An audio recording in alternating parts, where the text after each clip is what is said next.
Aldnoah.Zero review number 3, episode 3. I must say. Also, thank you guys for my review on episode 1 through 2. That was my first time reviewing anything besides Naruto, so thank you guys for that, for checking that video out. Like I said, the soundtrack for this series so far is absolutely amazing. When that music hit, anyway, I'm getting a bit ahead of myself. So anyway, we learned that the trick to I think the name of the Martian mecha is called like the Nicolaris or something like that. The trick to it is pretty much it disintegrates like anything, like kinetic energy and whatever types of waves, like radio waves, whatever type of waves come at it, it just pretty much completely disintegrates it. And pretty much Inaho cracks the code behind it and realizes that there is it must not be possible for the user of that mecha to see anything outside of it on the other side of the barrier. So they can't see inside of it, and he's not able to see outside of it. The way he's able to see outside of like where they are and able to track them is from pretty much like a satellite view of everything around him. So after he cracked that, that was pretty interesting. I mean, obviously he was kind of taking a chance of, going with that plan of saying, okay, if we do this and just block out his point of view, then it'll work. To me, that was kind of taking a risk, but hey, it worked. So he contrived a plan to pretty much, and honestly, I didn't think of this because once we found out that pretty much they had like a satellite view of everything, I'm like, man, what are they gonna do at this point?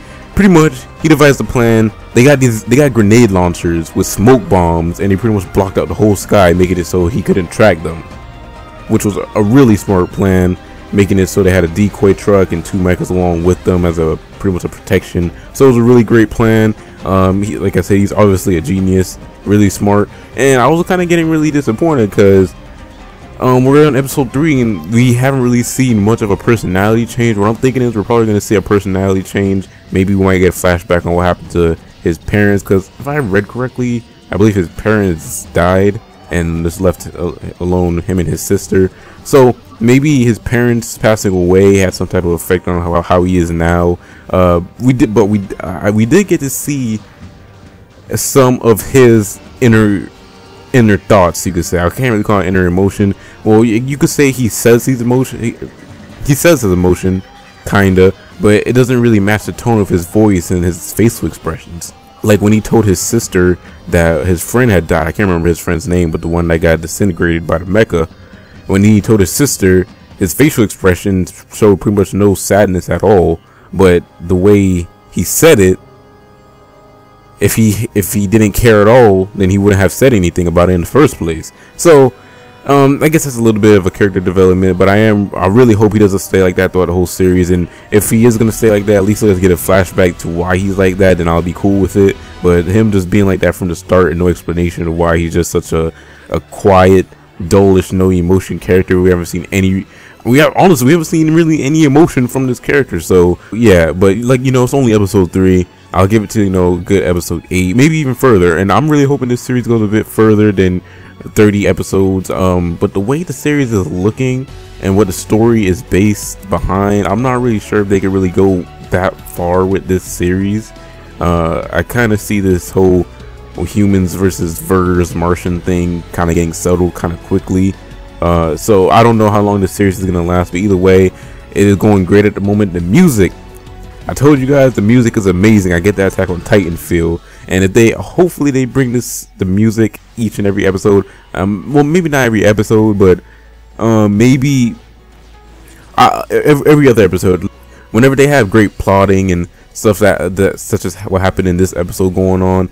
Hopefully when there's a great event happening, they just put in some really great music just to top it off, because it's kind of just like what Attack on Titan does, and they did a great job with this episode and the first 2 episodes as well. The music, the soundtracks have just been fitting the scenes and just, like I said, just outstanding. I just love the soundtracks. Soundtracks for me are just one of the greatest things, which is one of the big reasons why I like series like Samurai Champloo. I like hip hop, so the series like Samurai Champloo, it just stuck to me. Obviously, the genre of the music I'm a person that likes all genres of music, and if it sounds good, then I'll like it. So the music that they're bringing in this series is just, you know, to me it just sounds really nice and great, and it just goes with the scenes very perfectly. And sorry if I'm talking about this for too long, but I just want to say that.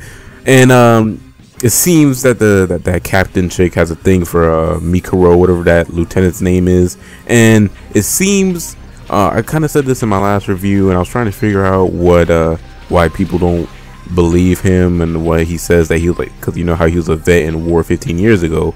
It seems that when he was in the war 15 years ago, he encountered I'm guessing he encountered some type of technology that pretty much eradicated his whole squad, all his teammates, his platoon, and pretty much it just left them helpless. And I guess he sees that all they're doing is driving the kids of the younger generation to their deaths. So I had to really think about it, you know, think back of what happened and actually connect the dots, actually understand it, and actually remember what he had said. So I guess that's how that works. And pretty much that's it. They end up, oh, and also I can't leave this part out. So they put him in this river.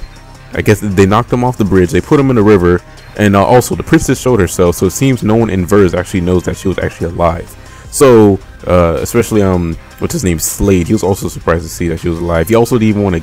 I also mentioned this in my last review, but he also he doesn't really want to kill anyone, it seems. So he attacked Calm, whom was in his mecha. Calm is obviously still alive, and while he shot him from his jet looking thing, he seemed really reluctant. He apologized while shooting him. He's like, I'm sorry. So obviously he's not really up for this. He doesn't really want to do this. And I see him and Inaho having some type of perhaps interaction at some point, especially now that Slade is out of his jet. You know, he's standing on the ground now. So I see him and Inaho have some type of interaction. But like I was saying, they got the I can't the Nicolaris, whatever it was, in the water, and it was really smart. So they got it in the water, and pretty much since the water is all around them, you know, it's just disintegrating all around them. That barrier, the water's touching all over the mecha, and so they could see where the openings are.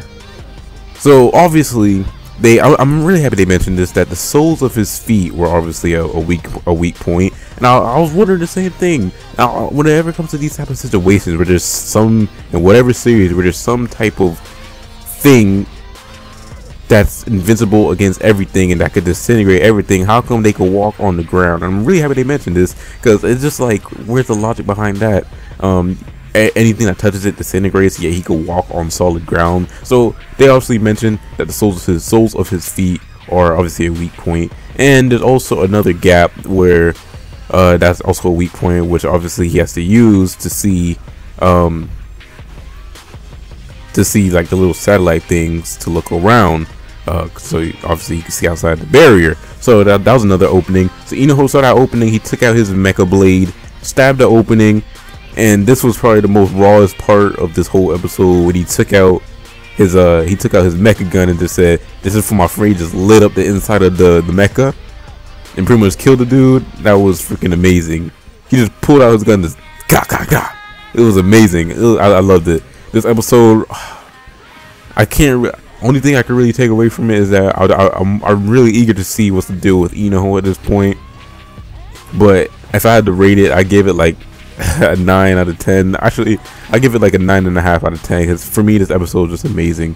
And I'm really hoping that this series doesn't focus too much on the mecha, and if it keeps on doing what it like on the mechas and the whole robot combat thing, I'm not really into that. But if it does what they did in the most recent episode, where there's a whole bunch of tactics involved and not just a whole bunch of robots fighting, I don't mind a little bit of it, because obviously that's what their combat is about. But as long as they include type of stuff that they had in the most recent episode, with all these tactics being involved and all this planning, and obviously I don't want Inaho to have to be right all the time for his plans to work all the time, because I'd probably get a bit old. I like for them to be some type of shortcomings to happen for, I guess you could say, the good guys at some point. So that's pretty much it. Episode was great. Scratch my 9.5. I'd rate it like a 9 point. 2. Actually, scratch that. I'm putting it back to a 9.5. But like I said, I love this episode. Tell me what you guys think. If you like the video, like it. If you like to favorite it, want to see more of it, subscribe. And I'll talk to you 6 people later. Tell me what you think. Should rate it. Think of the review. I recommend you check out the series most definitely. And the freaking soundtrack's amazing. And I'll talk to you 6 people later. Deuces.